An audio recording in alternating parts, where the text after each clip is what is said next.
這是一個抽獎機，它可以把參加者的名單放進去，然後抽選出中獎者。這樣看起來平平無奇的抽獎過程，感覺上很常見、很公平，對吧？但你有沒有想過一件事情？你看到的抽獎動畫、倒數特效，直到名單跳出來的那一刻，真的等於公平隨機嗎？大家好，我是技術人 Ron。我們日常生活中其實到處都是隨機，比如遊戲抽卡、線上抽獎、一番賞、彩票、博弈遊戲等等的，這些活動常常標榜公平、公正、容易中獎。但這些都是真的嗎？這支影片我會用遊戲開發的角度來跟大家聊聊什麼是隨機，遊戲裡的隨機是怎麼設計的，以及為什麼只要抽獎電子化就會有非常大的黑箱空間。講到遊戲中的隨機，最簡單的例子就是暴擊率。假設一個角色暴擊率是 23%， 那程式會怎麼設計？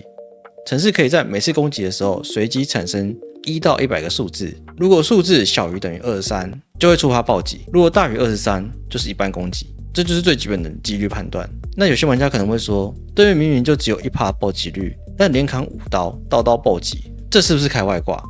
哦，其實這還真的不一定是外掛。真正的隨機本來就可能出現很扯的連續事件。低幾率不代表不會發生，只代表長期來看發生比例很低而已。這也是很多抽獎爭議很難判斷的原因，因為單看結果異常，不一定就能直接證明是不是有作弊。但反過來說，這理由也很常被拿來當做作弊的借口。就比如常聽到一些一番賞的爭議是店家有長簽，但每次被質疑的時候，最先拿出來當借口的都是說幾率跟運氣的問題。OK， 回到程式面上，其實程式裡面常見的隨機多半都是偽隨機。這裡的偽隨機不是指作弊，而是指它不是哲學意義上的真隨機，就像丟骰子一樣，憑空冒出一個不可預測的結果，而是指電腦用演算法產生看起來像隨機的數列，然後從一個數值開始跑，那我們就會稱這樣的數列為種子 seed。那各位在遊戲中應該常看到這個詞，比如 Minecraft 或殺戮尖塔，只要輸入種子，抽牌跟地圖的生成結果就會是一樣的，因為它實際上就是一組生成好的數列而已。不過只要演算法設計得好，種子來源合理，它一樣可以用在公平的抽獎裡。那為什麼還會有這麼多的爭議呢？真正的問題不是偽隨機本身，而是黑箱。因為你不知道這個隨機的背後實際上運作邏輯是怎麼跑的。在玩家完全不知情的狀況下，玩家就只能假設店家或是平台是公平的在玩遊戲，因為玩家也很难去驗證是否有黑箱。這也是為什麼你要玩一番賞或是一些電腦抽獎平台，我會推薦找可以信任的平台的原因。這邊再舉一個介於黑箱跟隨機之間的灰色做法——可控隨機。這邊就以一個線上遊戲的活動當作例子，假設一款線上遊戲舉辦活動，玩家收集種子可以跟 NPC 兌換隨機獎勵。一般獎勵可能是藥水、金幣、回程卷、強化卷軸等等的，但其中最大獎是限定坐騎。如果官方公布最大獎幾率是 0.001%，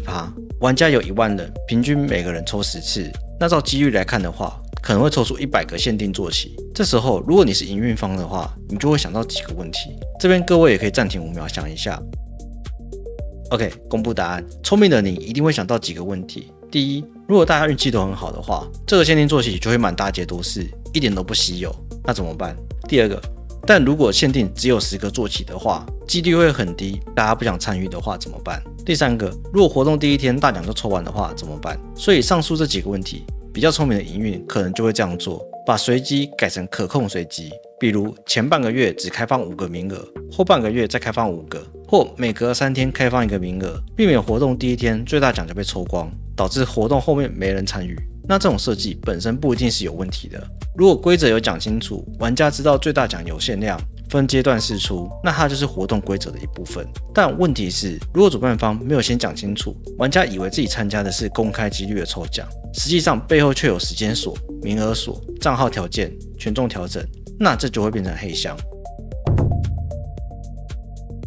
接着我們把這個概念放到博弈或是娛樂城類型的遊戲裡，風險就會很明顯。因為這類型的遊戲表面上看起來都是幾率問題，像是輪盤、拉霸、虞姬，玩家會覺得自己只是運氣好或不好而已。但只要系統是電子化的，而且玩家看不到底層邏輯，技術上就可以做到非常多的控制，讓玩家感覺到自己的運氣很好，一直中獎。但沒過多久，又慢慢的把錢吐回去。比如說，針對不同的賬號給不同的幾率，新賬號的幾率比較好，有花錢的賬號短時間內比較容易中獎，贏太多之後慢慢把幾率調回來等等的操作，甚至可以根據整個遊戲的收支狀況動態去調整某些獎項的出現頻率。那我以前有參加過類似的系統開發，所以我很清楚上述的幾點在技術上都是絕對可行的。尤其是那種網頁抽獎，你看到畫面上名字一直滾動，最後停在中獎者上，這樣的演出效果看起來很刺激，但對工程師來講，那幾個滾動效果只是動畫而已，其中真正的中獎結果在你按下按鈕的瞬間就已經算出來了，